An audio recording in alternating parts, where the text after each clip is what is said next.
What is the real history of XRP, and why is it exploding right now in 2025? Hey, welcome back to XRP Future Finance. Before we get into anything else, I just want to say, if you've been sleeping on XRP, this video might be the one that changes that.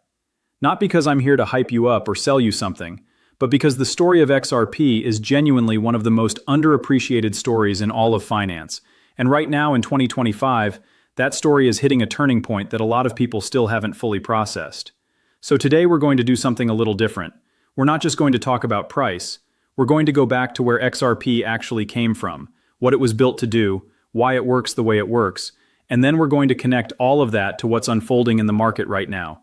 Because once you understand the foundation, everything happening today starts to make a lot more sense. Let's get into it. It's 2012. Bitcoin has been around for a few years, and most people still think it's either a scam or something only tech nerds care about. But three developers, David Schwartz, Jed McCaleb, and Arthur Brito, are sitting down to build something completely different. They're not trying to compete with Bitcoin directly. They're looking at something more specific, the way money moves between banks, across borders, between countries. That system, the traditional global payment system, was already decades old, expensive, and painfully slow. And these three guys thought they could build something better. So they built the XRP Ledger, not a copy of Bitcoin, not a fork of something else, a brand new blockchain, built from scratch, designed specifically for speed and low energy use. That founding decision, the choice to optimize for real-world payments rather than speculation or store of value, is still shaping everything XRP does today. That wasn't luck. That was intentional from day one. Shortly after the ledger launched, a fourth person entered the picture, Chris Larsen, a fintech entrepreneur who had already built companies in the financial space. He joined the team and together they co-founded Ripple, a company with one focused goal: build payment technology on top of the XRP ledger that banks and financial institutions could actually use. Now here's something really important to understand because this confuses a lot of people. Ripple the company and XRP the asset are not the same thing. Ripple is a private business.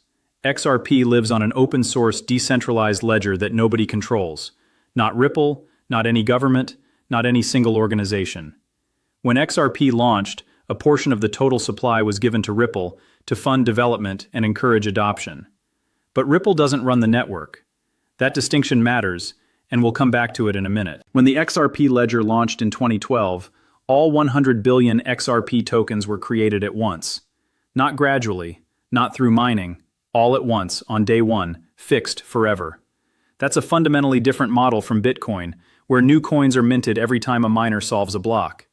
With XRP, there's no new supply being created. The number is set.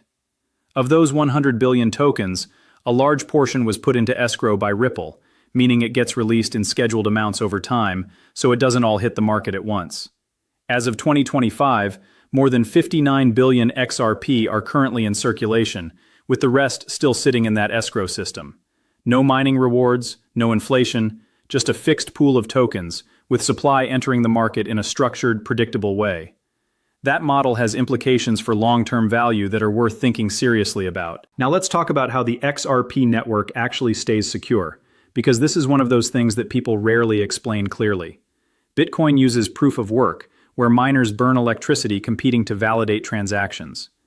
Ethereum uses proof of stake, where validators lock up funds as collateral. XRP uses neither. The XRP ledger runs on what's called a federated consensus model, basically a distributed network of independent validators spread across different countries and organizations agree on which transactions are valid and what order they go in. No mining, no staking, just validators reaching consensus. Fast. Transactions settle in about 3 to 5 seconds. Fees are fractions of a cent. The network isn't controlled by whoever has the most computing power or the most staked tokens. It's designed for decentralization, speed, and reliability. The kind of performance you actually need if you want to process real financial transactions at global scale. So what can you actually do with XRP? That's the question that matters most for long-term value. So let's be specific. The most obvious use case is cross-border payments. Sending money internationally through traditional banking can take days and cost meaningful fees. The XRP ledger can settle the same transaction in seconds for less than a penny. That's not a small improvement, That's a completely different category of performance. Beyond basic payments, the ledger has a built-in decentralized exchange, meaning you can swap between different currencies and assets directly on-chain. You can create custom tokens, you can build stablecoins, you can develop DeFi applications, lending, borrowing, earning, all on the same infrastructure. The ledger has also been explored for CBDC projects, where central banks are looking at digital versions of their national currencies.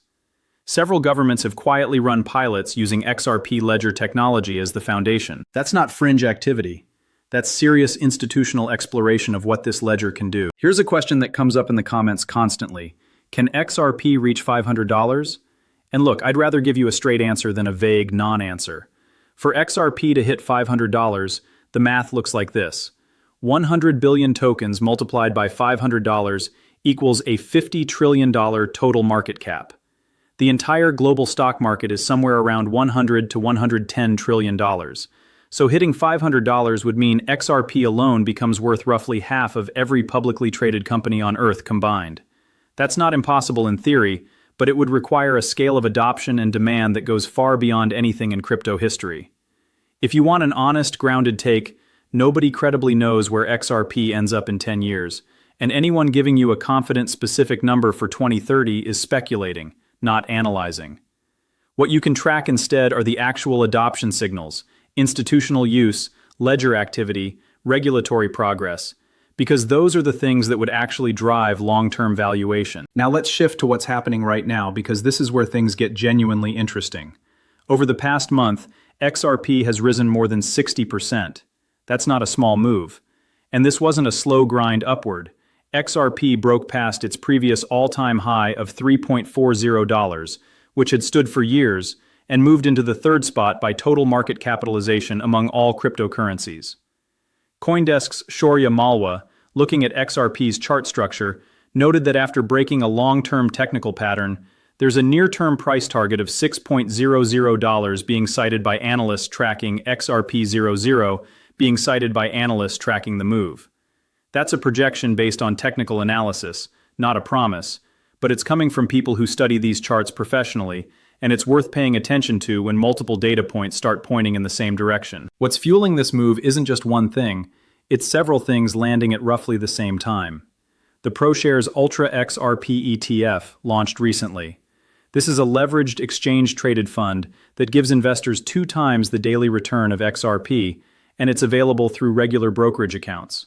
That means people who have never touched a crypto wallet in their lives can now get XRP exposure the same way they'd buy a stock. That changes the investor pool significantly.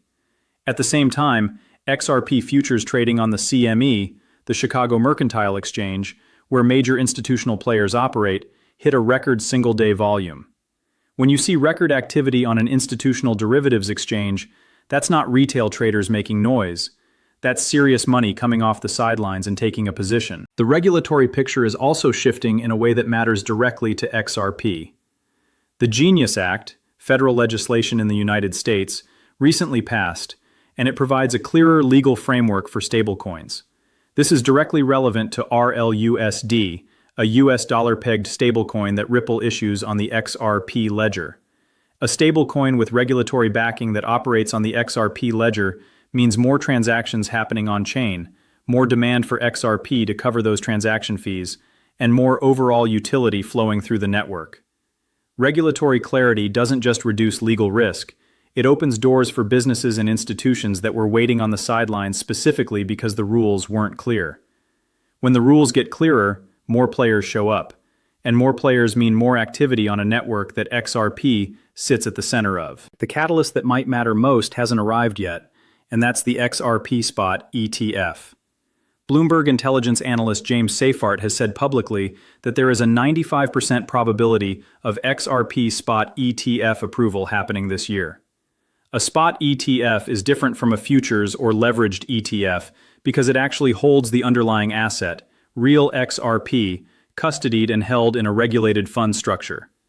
When Bitcoin's spot ETF got approved, it opened the floodgates for institutional capital that had been waiting for exactly that kind of product. Pension funds, endowments, asset managers, family offices, these are entities that manage trillions of dollars and need regulated vehicles to deploy capital. A spot ETF gives them a clean, familiar way to hold XRP. If that approval comes through in 2025, the demand dynamic shifts in a way that's hard to overstate. And here's something worth zooming out on for a second. The history of XRP is not a smooth upward line. It's been through years of uncertainty, a prolonged legal battle between Ripple and the SEC that cast a shadow over the entire asset for years. Periods where the broader crypto market turned against it, and plenty of moments where it would have been easy to write it off. But the ledger kept running. Developers kept building. Institutions kept exploring. That kind of staying power doesn't happen by accident. It happens when the underlying technology is genuinely useful, and when the people building around it believe in the long-term direction. The legal challenges in particular are worth noting because they're largely resolved now, and that resolution removed a significant overhang that had kept institutional participation limited. The environment today looks meaningfully different from where things stood even 2 years ago. So when you put all of this together, the fixed supply, the speed and efficiency of the ledger, the growing stablecoin ecosystem, the institutional products coming online, the regulatory clarity building up, the potential spot ETF on the horizon, you start to see why a lot of serious market participants are paying close attention to XRP right now. It's not noise, it's infrastructure being built in real time, with institutional-grade products being layered on top of a ledger that was designed for exactly this kind of use. Whether you're someone who's been following XRP for years, or someone who's just now starting to dig into it, the story right now is worth understanding in full, not just at the surface level of price charts and headlines. Here's where we land. XRP was created in 2012 with a specific job: make money move faster and cheaper across the world. More than 13 years later, that job is still relevant, arguably more relevant than ever as global finance looks for faster, cheaper infrastructure. The technology works, the use cases are real and expanding, the regulatory environment is improving, and the market is responding. None of that means the future is guaranteed, and price projections for 2030 or beyond should always be treated as estimates, not facts. But the fundamentals that matter, adoption, utility, institutional access, and regulatory clarity, are all moving in a constructive direction at the same time. That's the story. That's why people are paying attention. And that's why this channel exists, to break it down clearly, honestly, and without the fluff. If you got something useful out of this video, drop a like, subscribe to XRP Future Finance, and leave your questions in the comments. We read them, and they shape what we cover next. See you in the next one.